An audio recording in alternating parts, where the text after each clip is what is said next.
You're listening to Fireside Chats Without the Fires podcast, where customer experience enthusiasts are inspired by our weekly CX practitioners and thought leaders who share their insights and knowledge.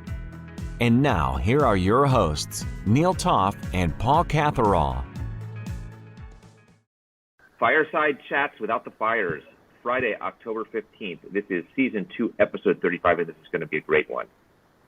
CX of the rich and famous. And if that doesn't get you to open your eyes and ears, I don't know what will, because we're going to delve into what the rich and famous want in their customer experiences. And we're going to challenge anything and everything that's related to that. So if you are rich and famous, put on your seatbelt. If you're aspirationally rich and famous like I am, and Paul is, also put on your seatbelt, because we're going to challenge lots of common thoughts in this segment.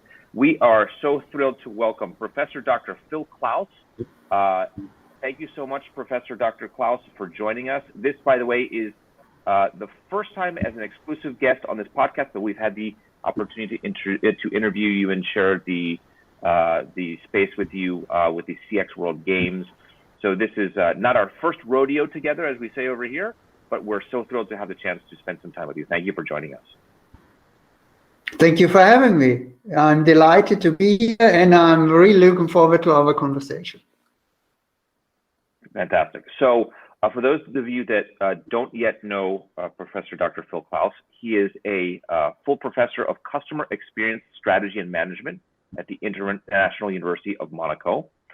He is also the non-executive chairman of the board of the Phil Klaus Customer Experience Institute. He has just a wonderful background, and there's so many different angles and things that we could address together with him. What we're going to focus on today, as part of this title, CX of the Rich and Famous, is an article that he recently published called "What Matters Most to Ultra High Net Worth Individuals," exploring the UHNWI, which is the Ultra High Net Worth Individual Luxury Customer Experience. And we will include the article with Dr. Klaus's, Professor Dr. Klaus's permission. We will include this when we post it.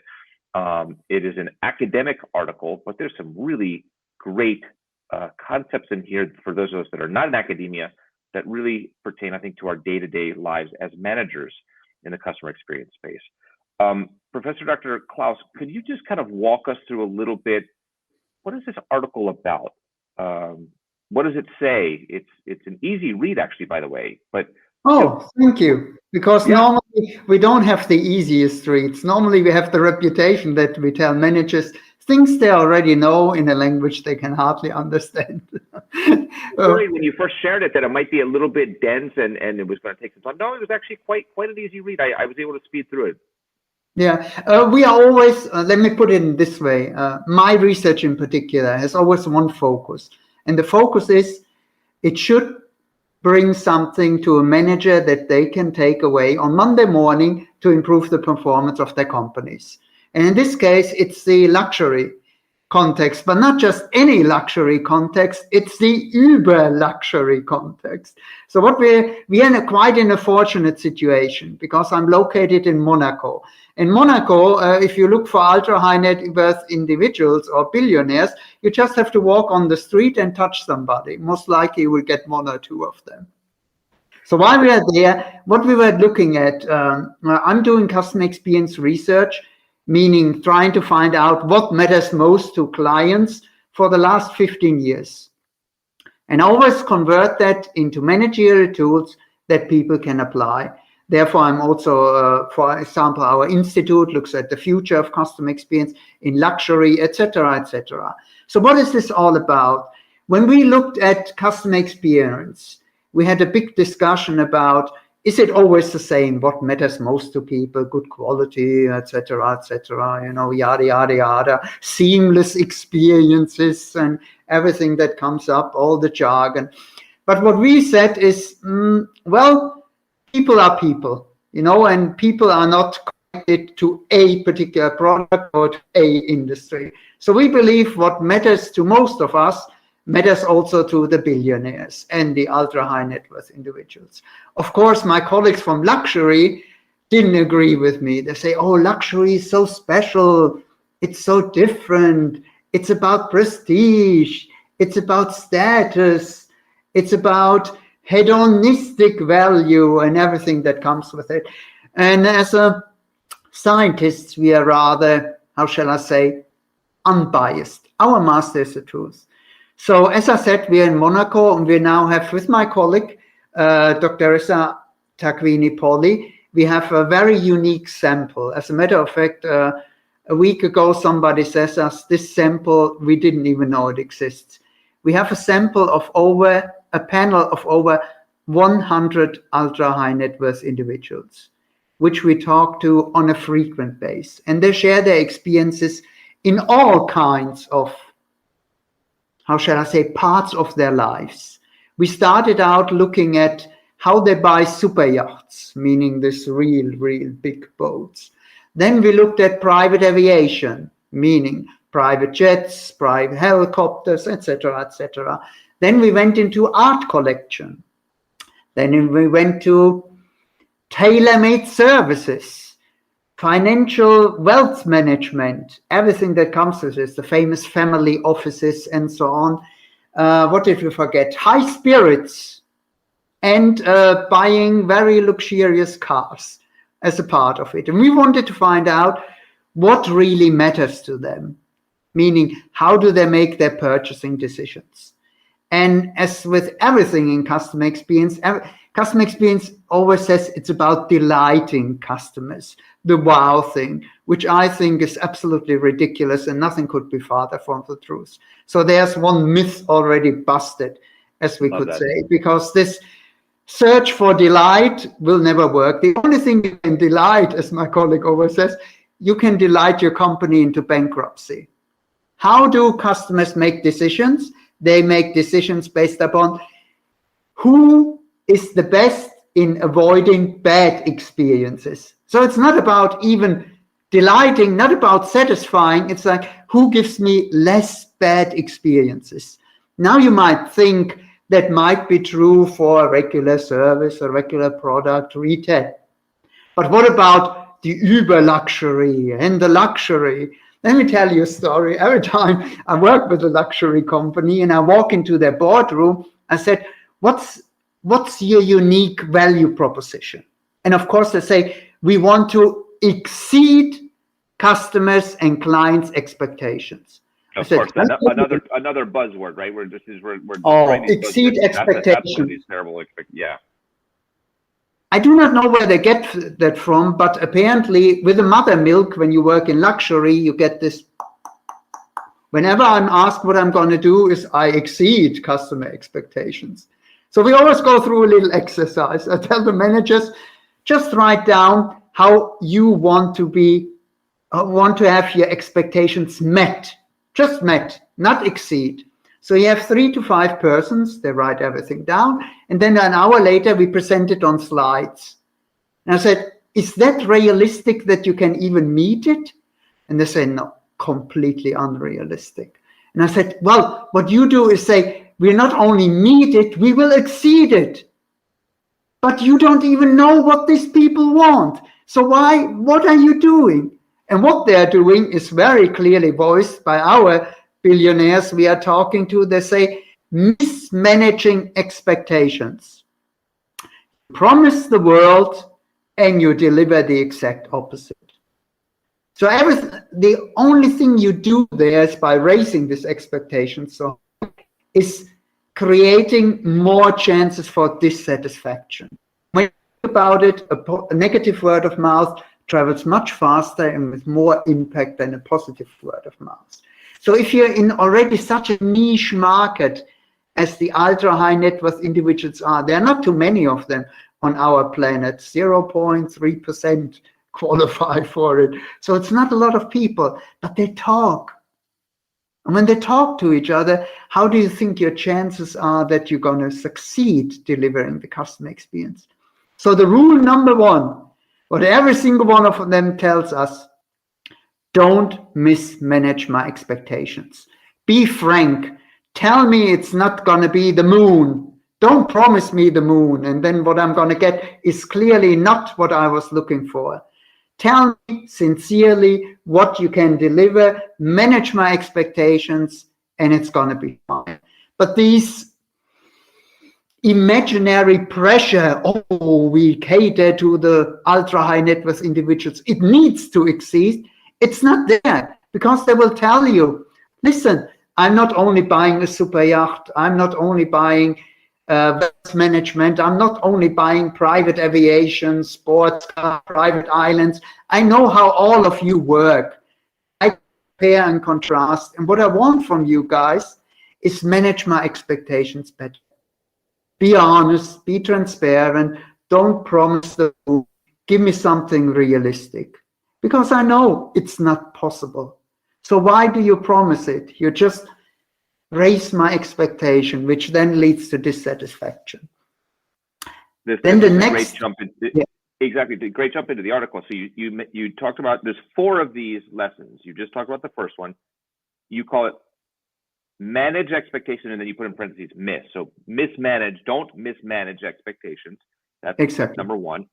What are the other 3 of this? What is the number 2 on the list, Neal? Tell me.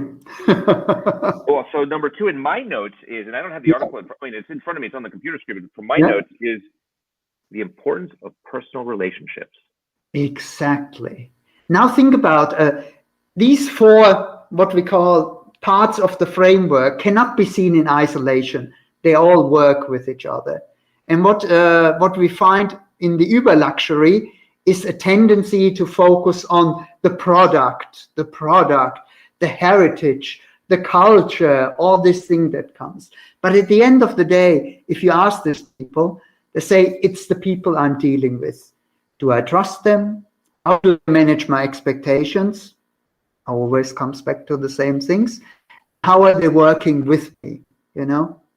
And it's very clear there too is be honest. If something goes wrong, not a problem. It's about transparency and building trust, because these people know that these go wrong, because the people we are talking about are people who run or ran large business around the globe.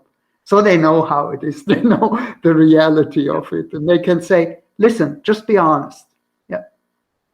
So I just realized we didn't define for the audience, and this is in your article, the definition of ultra high net worth individual, I believe, is net earnings or net wealth of $30 million and above. Is that correct? Yeah, $30 million. That means $30 million net worth, meaning besides what's already invested in, so on.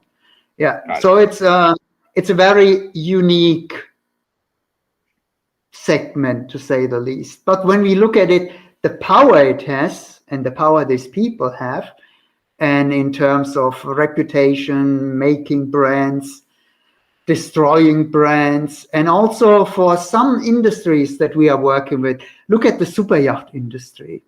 You have these shipyards, and they are happy to have one customer every 3 to 5 years, because they only have the resources and competencies to build one 120-meter yacht every 3 years. You know, that's all they can do. And they're very happy to get one of them. You know, not everybody is allures or others. Yeah. So these people are kind of frickly, so to say. Yeah, very frickly.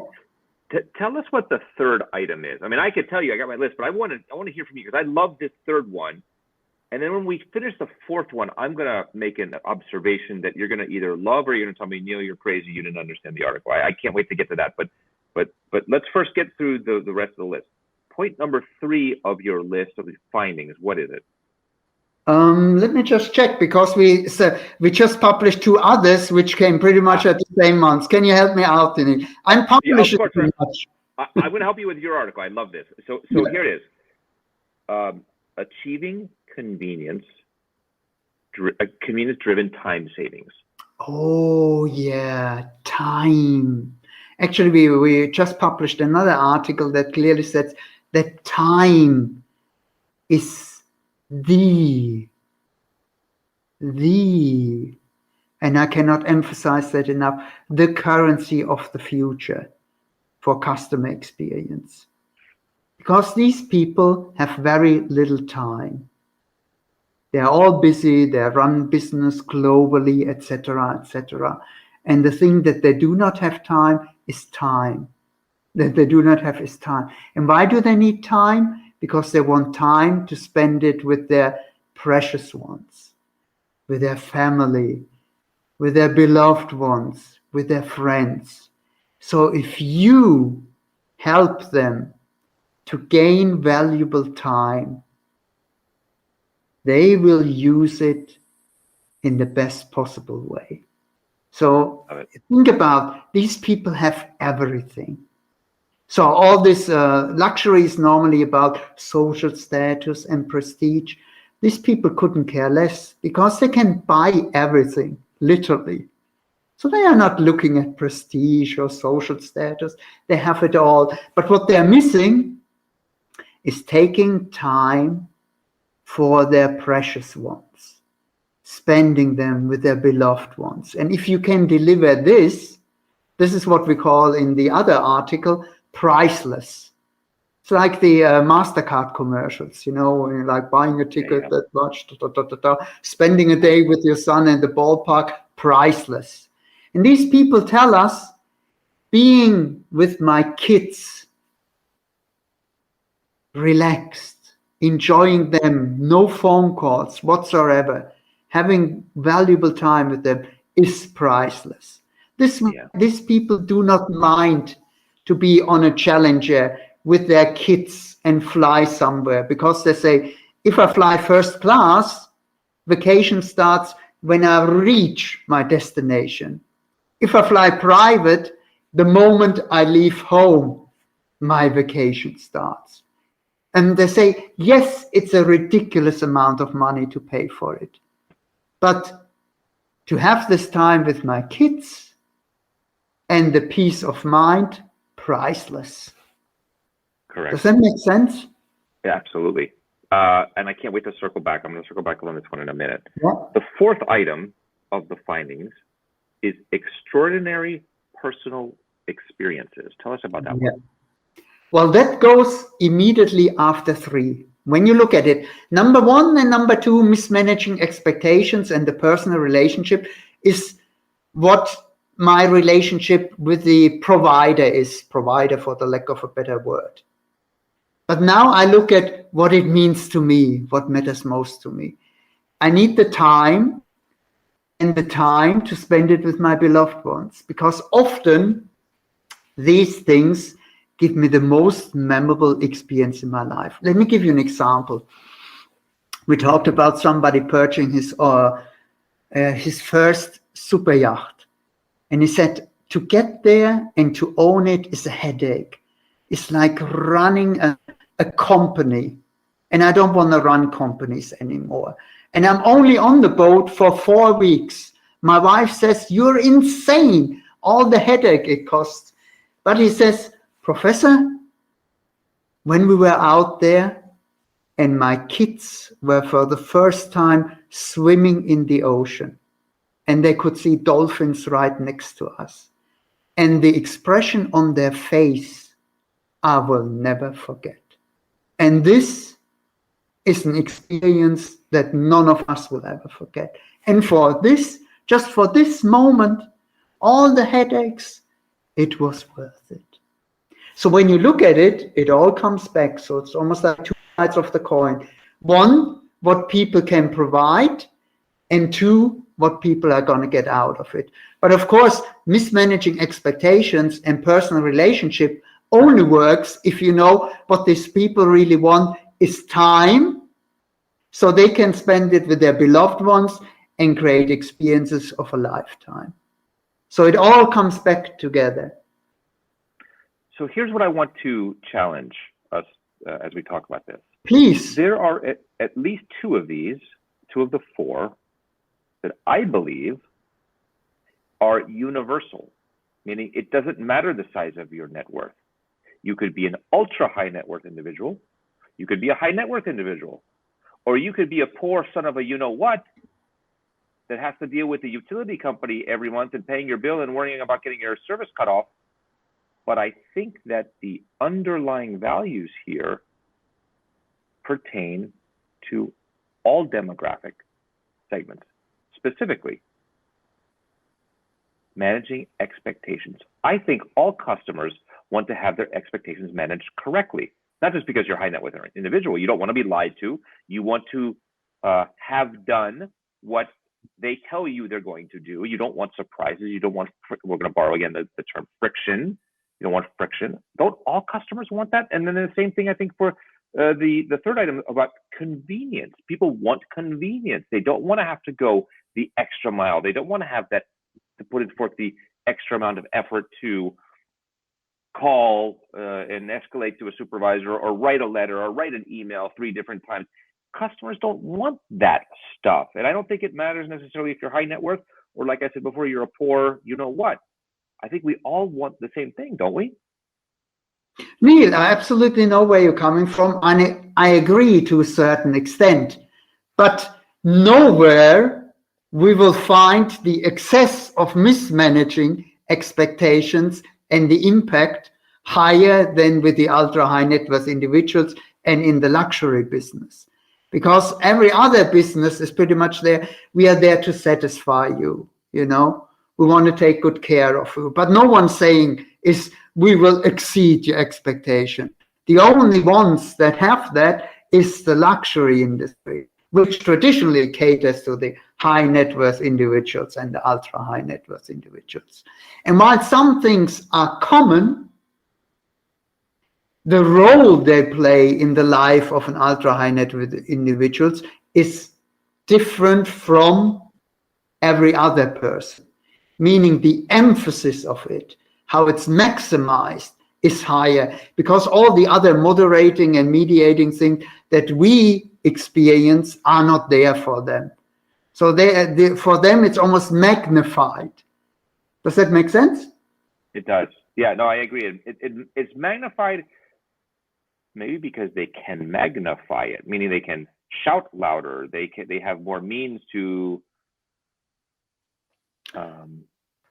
That will certainly be a way to look at it, but to be quite honest, I also believe that a lot of the things that these industries are doing are already catering on such a high level, in a way, from service quality and these things that we always say, tailor-made, you know, one-on-one, everything is custom. So a lot of things that we would perceive as exceeding are for them just level, normal, you know. So it's, again, they are in a way very unique.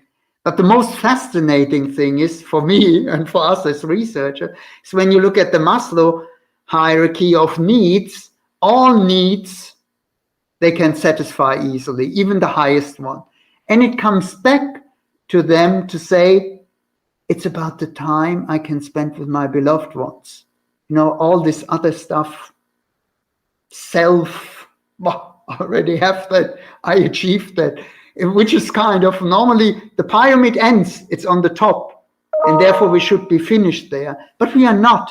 They go back and say, no, it's something else, you know, which I think is great, you know, because it extends and expands our thinking of needs, for lack of a better word, you know. I want to ask you a separate question that's outside of the article, but it certainly made me think about this. And I think about it a lot.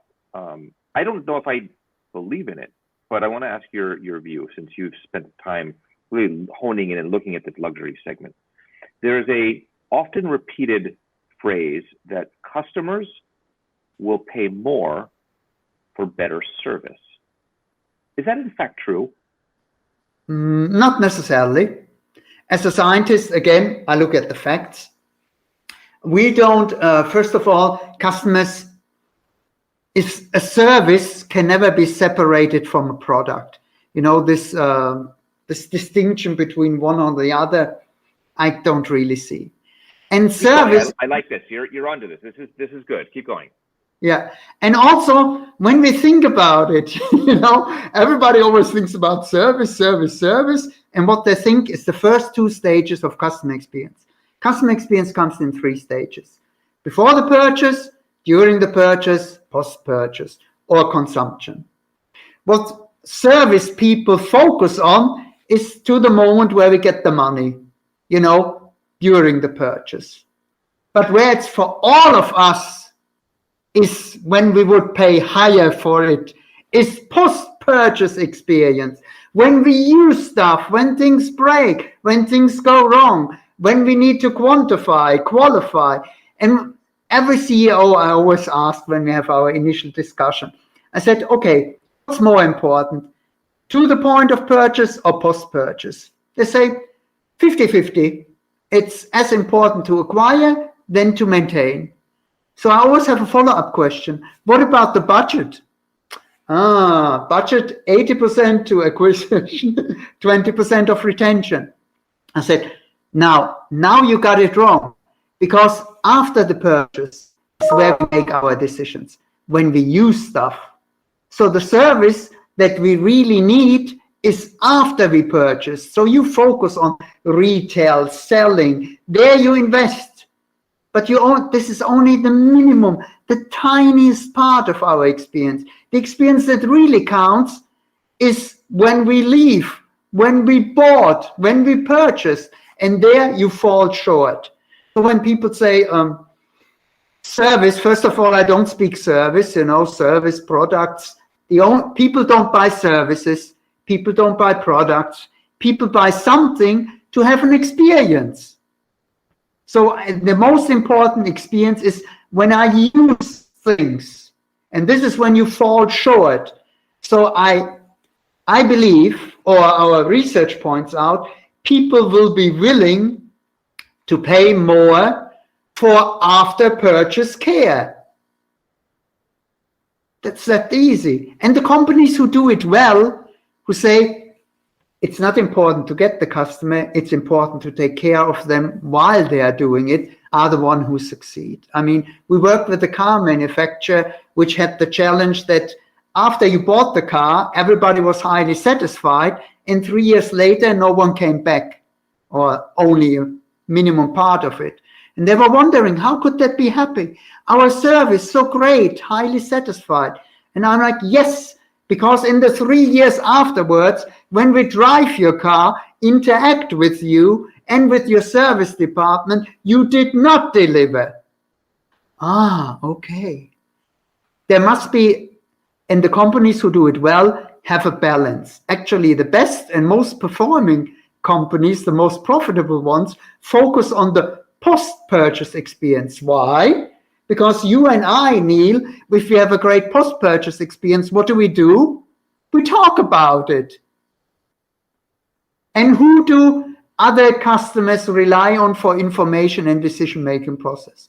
Not marketing, not advertising, not promotions. You and I, fellow customers, who say, you should go to these guys. So their marketing budget also heavily reduced because they don't need to do it. They say, we take care of our customers, they take care of us. And there we come back to the same old thing. Customer experience is simple. We are not reinventing the wheel. It's simplicity. Take care of your customers and they take care of you. This is wonderful. I like this so much. This is a topic, by the way, for I think a next visit back. Hopefully, if you will come back and spend more time with us. This is I want to riff more on this one. Want to continue to explore. Thank you. So I want to, what we do with all of our guests when they come on, we ask them a series of questions, and you've prepared ahead of time some interesting thoughts here. We already delved into just one of them just superficially before we hit record, but I would love to know your version of a CX myth that needs to be busted. Commonly held idea or thought that is just not true, not accurate. Something that you would like to destroy. What would that be? Well, one of them we already destroyed is that you should delight your customers. The only thing that you can delight is delight your company into bankruptcy. Customers focus. What a great quote. What a great quote. Say that again. The only thing, say it again, repeat it if you wouldn't mind. Delight is delight your company into bankruptcy. Love that. Gosh, I love that. Well done. Yeah. That's one of the myths. So delight. Yeah, delight certainly is one. And I think delight is bollocks. I agree with you. So customer delight. Are there any others that you would like to destroy? Yeah, we had a recent article about a year ago that it's about emotions, emotions and customer experience, also very, very sexy. Everybody talks about it. And we find out that if a customer has positive emotions, it doesn't mean that he is loyal, repurchases, or increases his share of category. On the other side, if you have negative experience, it doesn't necessarily mean that you're not choosing that provider again. Again, these are sort of generalizations that are just not working. You need to look at this more in depth. When does it apply? How does it apply? There are moderating effects, mediating effects. The whole great CX leads to profitability. This is a linear relationship. Relationships between human beings and behavior are non-linear. So we cannot just condense it down to happy customers, happy profits. It's not working this way. And of course, if they are happy when you measure it, meaning in the time of purchase, everything looks hunky-dory, and 3 years down the line, your competition takes over, and you wonder, how did that ever happen? People were so happy. They gave me a 10 on the NPS. And they went somewhere else. How did that happen? Too many in general. I mean, I love CX because there are so many myths in CX which are so easily to bust with science because they just do not apply. They sound great, they give the people who do it lots of great quotes and they like to listen to, but customer experience is not simple. And every time a silver bullet comes out, be it a measurement or whatsoever, we already know as scientists it won't work. Because customer experience is about human beings. And human beings are complex. And when you look at companies who do customer experience well, what do? They embrace complexity. Others avoid complexity, maybe with easy measures, software, or whatsoever. It never works. Why? Because it's complex. So you either embrace it and you are really up to something, or you just stick with the others and hope it will pass. But it won't. Wonderful. Because we are customers. The cool thing is you cannot fake. I mean, you can fake probably social responsibility, sustainability, and whatever it is for a while. But with the customer experience, we feel if it's not up to the task. We feel it, Customer experience cannot be fake. So we can see it, we feel it, and we decide upon it. And today, great world we live. If you don't like something, there are many others who would like to have your businesses. You just move on. Back in the days, we didn't have options. Today, we move on. This is great. I'm going to ask you the final question that we'd like to ask our guests. We are here together with you today because of an individual that introduced us, talking about the importance of human beings, human contact, human relationships. Because of that relationship that each of us have with that individual, we've gotten to know each other a little bit. And that person is your CX hero. Please describe that person. Who is it? It's Christopher Brooks. Not just my CX hero, but a CX hero. Christopher is different. You don't meet a lot of people like Christopher's, which are unselfish, good to the core, with a huge heart, and really understand customer experience. Christopher was the first of the customer experience people who approached me and said, we really like the approach because it's scientific, it's unbiased, and so on. But why do I really consider Christopher not just a great person, but a friend? Is because he understands it. He understands what experience is all about. He never cuts corners.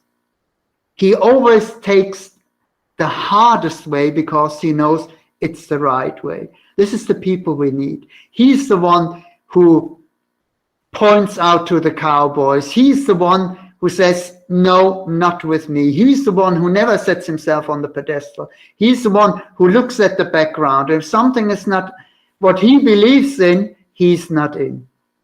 And look what a great thing he created with the Custom Experience World Games. I know I make fun of him. He said, when he ran it by me, I'm like, I'm not so sure about that. I say, if you manage it and you have it taken off, props to you. And look what he did with it.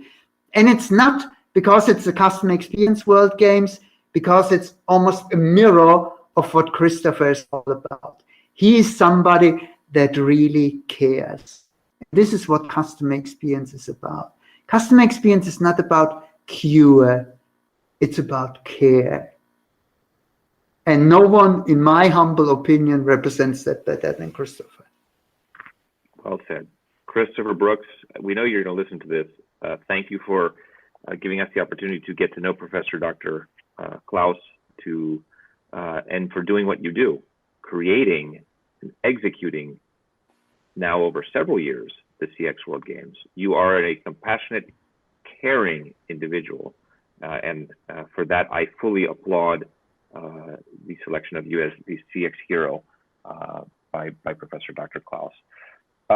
This is a wonderful session. There's lots of things that we kind of we delved deep into a few of them. There's a few we touched on the surface. We would definitely like to invite you back for a future time to spend together with you to get deeper. We hope you will accept our invitation and find a time at some point into the schedule where we will return to our podcast. We would be delighted. You know, we just had something, a big research project on artificial intelligence, which will also kind of change the way people look at it. And just as a little snippet, in less than 4 years, 50% of all the service interaction will be with AI chatbots. What percentage? 50 at least, half of it. And you know why? Because we as customers need it and we want it. Take that, CX community. That's a controversial statement that many of us don't believe in or don't want to accept yet. I personally do. There's a lot that don't want to believe that or accept it yet. And it's understandable. You know, human beings don't have how shall I say, a predisposition to be open to change. But when we look at consumers and we run all the experiments, they are like, we are all over it. Who wouldn't want to have it? You know, continuity. The same person at the same time knows you, listens to you, unlimited, no holding, no repeat information. My voice is there and off it goes. And two of your 4 items on the list. Yeah. Managing expectations. You know what you're going to get from the chatbot and the artificial intelligence, and convenience-driven time savings. Exactly. And most people even, I mean, we just do a piece of research on Alexa. People have what we would consider equivalent to human relationships with somebody like Alexa or Siri, which is also an interesting part of when you look at our society in general. If your best friend is Alexa. But hey, I'm not judging. I'm just reporting. Not that there's anything wrong with it. Agreed. No. Agreed. Yeah. Professor Dr. Phil Klaus, it was wonderful to host you. Thank you for your time. Thank you for your ideas. We will definitely have you back in the spotlight with us. Thank you so much for joining us. Audience, once again, this was season 2, episode 35, CX of the Rich and Famous. And as we always like to do, give us a rating or a review. We want to hear your feedback. We want to know, not because we want to delight you, we just want to make you hopefully happy and come back and make you feel good about what you experienced with us. Share some ideas with us. We appreciate it. Once again, Professor Dr. Phil Klaus, thank you so much. Thank you. The episode is over, but the conversation continues. Please rate and review us in Apple Podcasts, post a comment, and subscribe to stay on the leading edge of customer experience. To get in touch or be a guest, follow us on Twitter @ChatsFires or on LinkedIn. or in your podcast repository of choice. Thank you.